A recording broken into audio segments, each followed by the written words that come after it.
Esta es la entrevista de CNN, muchas gracias por acompañarnos y les contamos que un duro y acalorado debate ha tenido la nueva ley antitabaco que se tramita en el Congreso. Según datos entregados por la autoridad sanitaria, solo hubo 73 infracciones durante los últimos 3 años con la actual normativa. ¿Qué representan estos datos?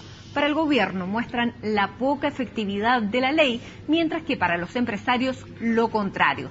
Queremos conversar sobre este y otros temas y para eso está con nosotros el ministro de Salud, Jaime Mañalich. Ministro, muchas gracias por estar aquí en CNN. Doña Matilde, para conversar. Muy buenas tardes. Muchas gracias de este y otros temas. Ministro, no puedo dejar de partir esta entrevista sin preguntarle sobre un tema que nos estremeció durante este fin de semana y es el caso de esta pequeña que nació prematura en condiciones sanitarias muy deficientes y fue lanzada por su madre al techo de una vivienda.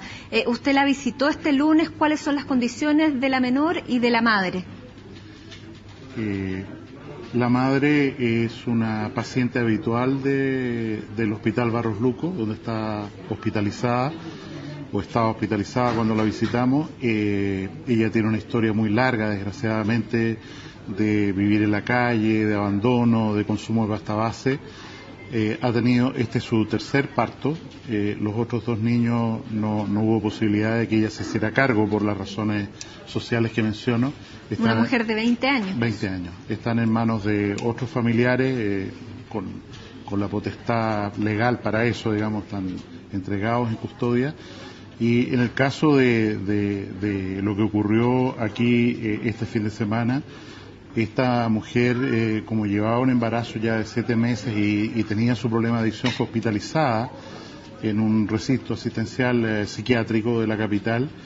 Desgraciadamente, después de 2 semanas, ella se dio la fuga y al día siguiente ocurrió este parto en condiciones muy precarias, como usted dice, prácticamente en la taza de un baño sucio, sin condiciones higiénicas.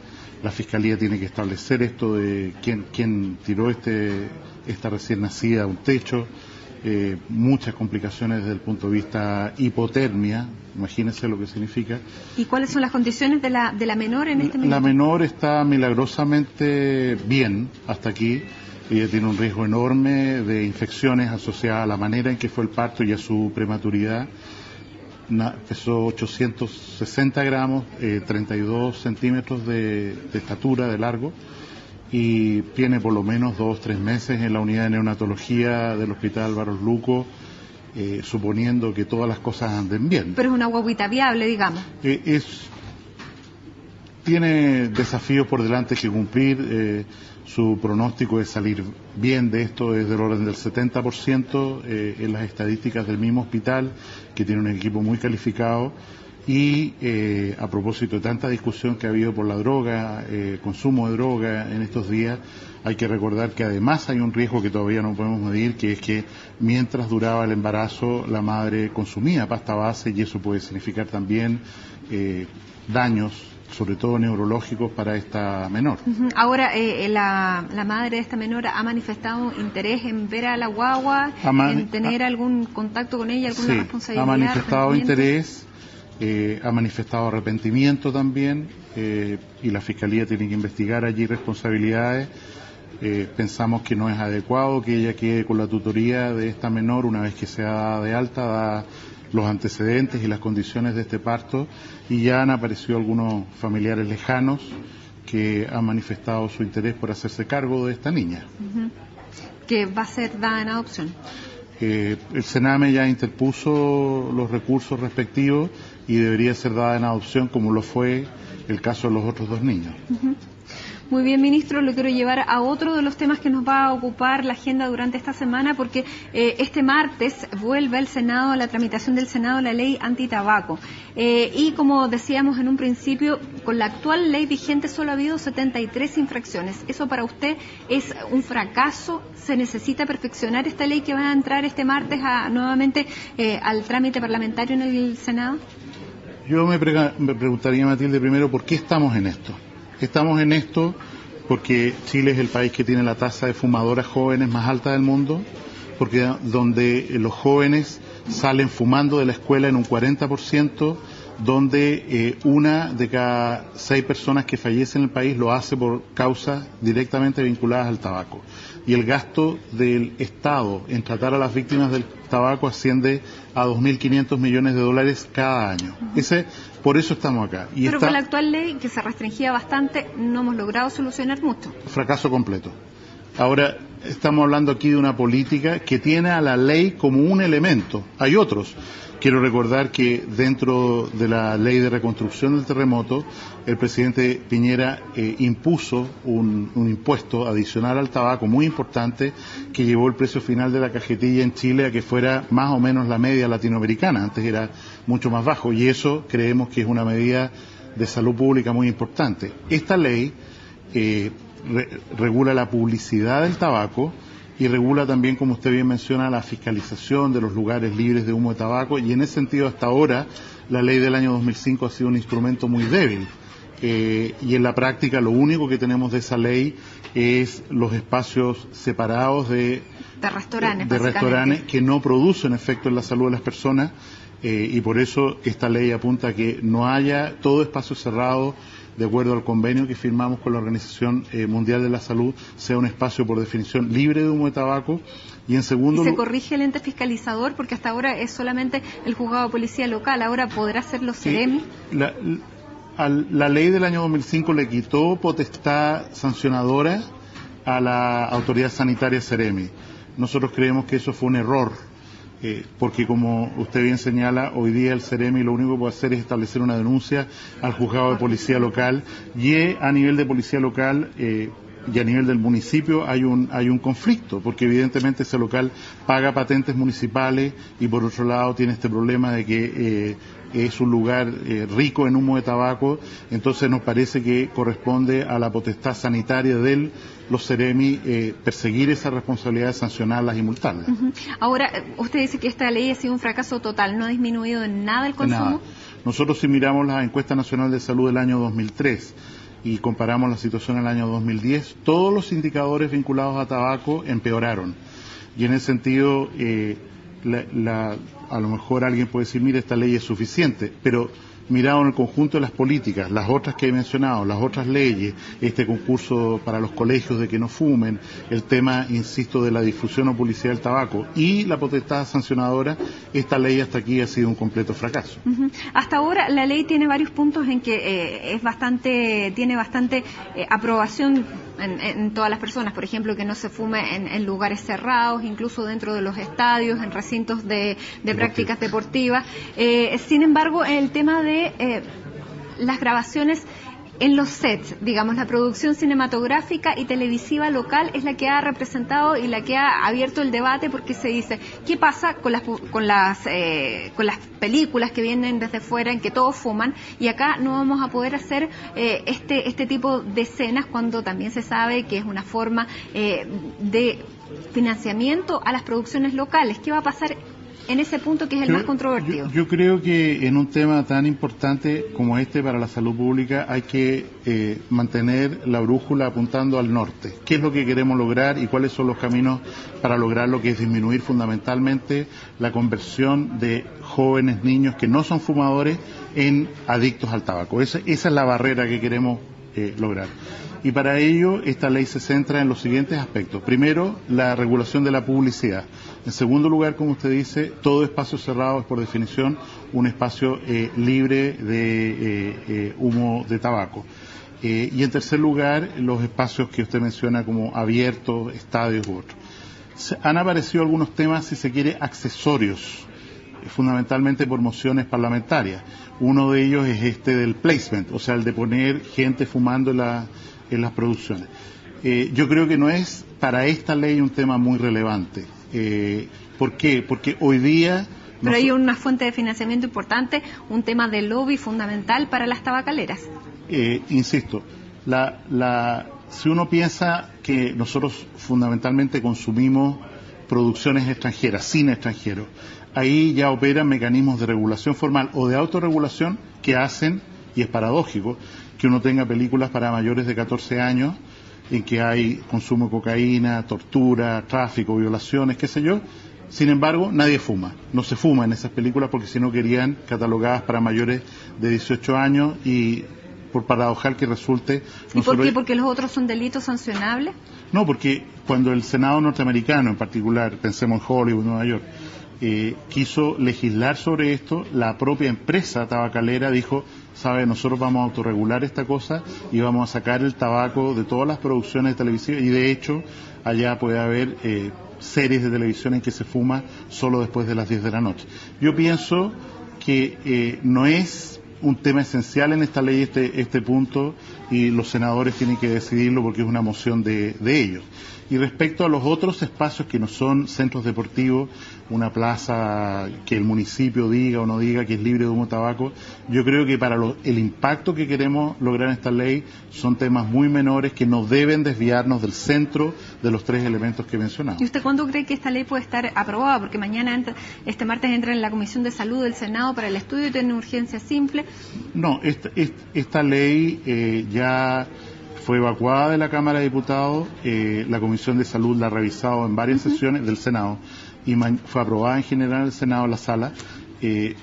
Esperamos que este martes el Senado, la Comisión de Salud la despache para que vaya a sala, pero estoy seguro que esta ley todavía seguirá una tramitación compleja porque detrás de ella hay muchos intereses en conflicto, y en ese sentido no sería nada raro que fuera un tercer trámite constitucional a una comisión mixta, porque es la experiencia que ha ocurrido en todos los países que tratan de legislar restringiendo el consumo de tabaco. Porque el lobby es muy fuerte. Hacemos una pausa y después nos responde el ministro aquí en la entrevista de CNN. No se vayan. Esta es la entrevista de CNN Chile y en esta oportunidad nos acompaña el ministro de Salud, Jaime Mañalich, y estamos hablando de la ley antitabaco que ha resultado tan polémica, que ya está bastante avanzado. Sin embargo, nos topamos con una de las industrias más fuertes, que es la industria del tabaco, y que ejerce una fuerte presión. ¿Usted cree que, pese a las presiones que se ejercen a varios niveles, se puede sacar esta ley? Yo estoy convencido que esta ley que envió para su tramitación el presidente Piñera va a salir adelante con las demoras y las dificultades que sabemos desde el primer día. Con las dificultades que operan desde los productores de tabaco, con los restaurantes, o sea, sin operar directamente las tabacaleras. O sea, hay mucha gente que está interesada en que esta industria se mantenga y crezca. Y en ese sentido usted ha mencionado algunos, la gente que produce hojas de tabaco, que en Chile se cultiva tabaco, sobre todo en la región del Maule, los empresarios gastronómicos que tienen temor, cosa que no ha ocurrido en otros países, que producto de la prohibición de tabaco en sus espacios cerrados, la gente deje de ir a consumir otras cosas, comida, en fin. En España ha sido lo contrario, sacado el efecto de la crisis económica, por supuesto. Y en ese sentido yo creo que cada argumento tiene que ser contradecido formalmente con otro argumento, sin, perdón que repita esto, perder el norte de que aquí el riesgo que enfrentamos como país, como salud pública, para nuestros niños, para nuestros jóvenes de tal magnitud, que hay que seguir hasta que esto salga y salga bien. Ministro, ¿qué le parece que paralelamente, cuando se está discutiendo la ley antitabaco, haya parlamentarios y senadores, en particular los senadores Fulvio Rossi y Ricardo Lagos Weber, que estén promoviendo precisamente el consumo de la marihuana? ¿Qué le parece en el caso específico del senador Rossi, que él es médico? Yo distinguiría dos figuras distintas. Una es promover el consumo de la marihuana, cosa que en la actual legislación no es posible, es una mala idea, debe ser perseguida, ¿no es cierto? Y en segundo lugar, legislar sobre la marihuana.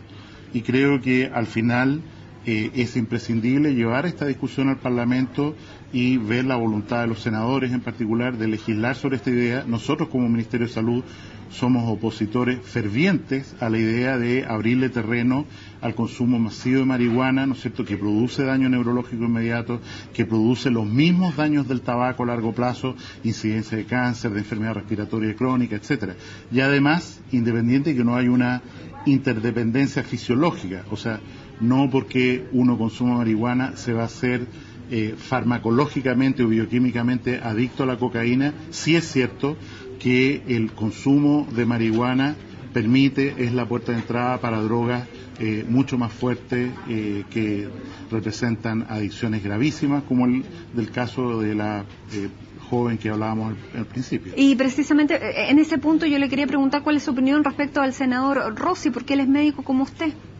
Yo pienso que los senadores, los parlamentarios, quién es uno para decirlo, pero deberían legislar pensando siempre en el bien común y no en el caso particular de lo que me pasa a mí o lo que te pasa a ti, porque si estuviéramos discutiendo la ley del tabaco entre aquellos que dicen es que yo quiero seguir fumando y yo no quiero seguir fumando, o sea, si fuera una cosa personalizada, creo que pierde todo el objeto del Parlamento. Y de hecho, me parece que yendo al extremo, cuando una persona declara su condición de adicto extremo al tabaco, uno se pregunta hasta qué punto la legislación que está llevando adelante contraria al tabaco o a favor del tabaco, perdón, es legítima. Y lo mismo pasa con el caso del consumo de marihuana. Ministro, ¿qué le parece cuando hay editoriales que hablan de usted como una especie de sheriff? Hablo del síndrome Ubris, que habla en una editorial el ex canciller Hernán Felipe Errázuriz, que hay un paternalismo excesivo en las autoridades de este gobierno. Dicen, nos tienen que decir que no tenemos que fumar, lo que tenemos que comer. No hay una conciencia sobre que son mayores de edad las personas que están viviendo en Chile.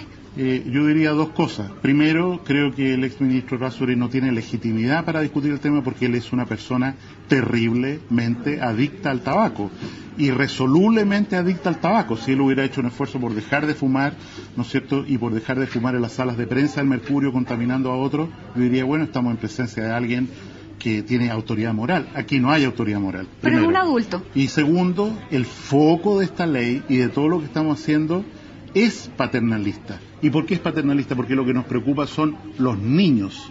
Nosotros tenemos 30% de los niños de séptimo, acabamos de lanzar un concurso, una campaña, que son fumadores. De manera tal que cuando el Estado aparece preocupado de esa situación, de quienes no tienen voluntad de elegir, que una vez adicto no hay ninguna libertad posible. O sea, yo estoy obligado biológicamente, físicamente, a fumar el siguiente cigarro y el siguiente, y esa es la adicción. De manera tal que el Estado no se preocupe de sus niños, no los proteja de empezar a fumar como está ocurriendo en Chile a los 13, 14 años, sería una absoluta irresponsabilidad. Y en ese sentido voy a corregir la palabra, nosotros como Estado tenemos que ser padres también y madres. ¿Por qué? Porque a estos niños hay que darle la oportunidad de que no empiecen a fumar. Usted dice paternalista y a mucha honra. Yo lo quiero cambiar de tema. Vamos a hablar del tema de los medicamentos, porque se retiró hace algunos días el proyecto de ley que ampliaba los puntos de distribución, que permitía, la ley que permitía vender medicamentos en supermercados y sin receta médica se retiró. ¿Por qué? ¿Cuál fue la presión? ¿Quién ganó el gallito? Las farmacias, los supermercados, las farmacéuticas, digamos, los laboratorios. Tomando el enfoque anterior, en la agenda de gobierno del presidente Piñera nosotros tenemos un diagnóstico súper claro, y es que Chile es uno de los países más inequitativos a la hora del gasto de bolsillo en medicamentos. Y por eso hay una serie... Gastamos más. Lógico. Y mientras más pobre es la familia, más gasta. En una familia de mayores de 60 años, el gasto en medicamentos, en el quintil más pobre, corresponde al 67% de su renta, o sea, de la pensión baja. ¿Y entonces por qué se retiró este proyecto que básicamente quería bajar el precio? Matilde, déjeme tratar. Entonces, nosotros tenemos que buscar una legislación, una normativa que se haga cargo de este problema, que los medicamentos sean de calidad y lleguen al menor costo posible a la gente.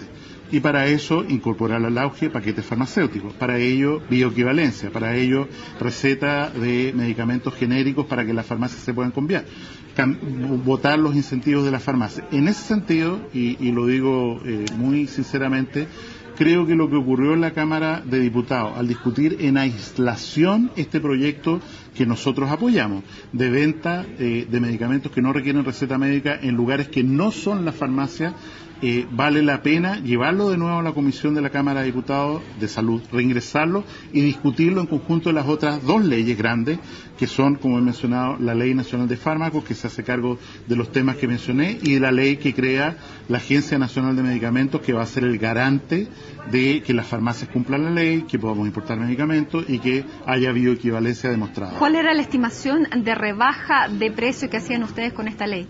La estimación es de 16%.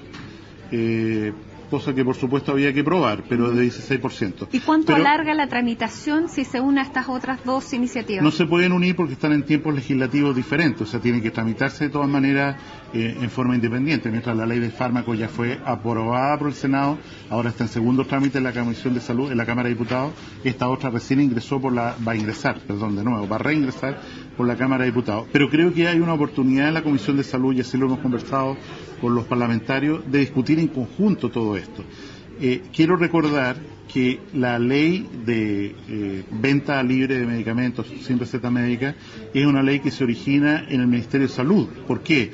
Porque el exministro de Salud, don Álvaro Erazo, dice: yo quiero que las farmacias, en lugares que están más allá del mesón, puedan tener en sus anaqueles los medicamentos genéricos o una etiqueta que equivalga al medicamento genérico, para que no haya interacción entre esa persona que va a comprar un medicamento genérico y el dependiente que le puede, por la canela o este estímulo para cambiar, ¿no es cierto?, para lograr mayores utilidades, recomendar un medicamento mucho más caro. Desgraciadamente, la Contraloría estimó que el Ministerio de Salud no tenía imperio para dictaminar eso, que lo que ocurre en las farmacias del mesón para adelante es una actividad netamente comercial. ¿Y para cuándo podríamos tener esta ley? Yo creo que no antes de un año y medio. O sea, todavía queda mucho que esperar. Ministro, ¿usted sigue con el presidente hasta después de las municipales? ¿Hasta antes de las municipales? ¿Cuáles son sus aspiraciones políticas? Ya que se está hablando tanto de esto dentro del gabinete, ¿hasta cuándo siguen los ministros? Yo sigo hasta que el presidente disponga. Y desde luego yo no voy a renunciar a ser ministro para involucrarme en una carrera parlamentaria, una elección parlamentaria, cuando los ministros tienen que decidirlo ahora en noviembre. Esa es una decisión que yo tengo absolutamente tomada, lo han manifestado los partidos políticos, al propio presidente de la República. Yo no voy a renunciar para involucrarme en una campaña y dejar mi compromiso, mi juramento con el presidente de la República, que fue acompañarlo hasta el final, a 3/4 del camino. Eso no está en el juramento que yo hice, y por lo tanto no tengo ninguna idea en el sentido de renunciar, insisto, en noviembre. Por supuesto, si el presidente estima que otra persona durante cualquier periodo lo puede hacer mejor en salud que yo, él me va a avisar y me va a pedir la renuncia. ¿No hay aspiraciones políticas entonces? No. Muchas gracias, ministro. Gracias. Lo dejamos también con ese sticker de Yo soy donante. No alcanzamos a hablar durante esta media hora de entrevistas, pero ahí está: yo soy donante, mi familia lo sabe, una campaña del Ministerio de Salud para aumentar los donantes y sobre todo aumentar la conciencia dentro de las personas y sobre todo las familias, que son las que toman la decisión final. Gracias por acompañarnos, ministro, nuevamente. Gracias a ustedes por estar junto a nosotros, y no se vaya de la sintonía de CNN Chile, porque hay más informaciones.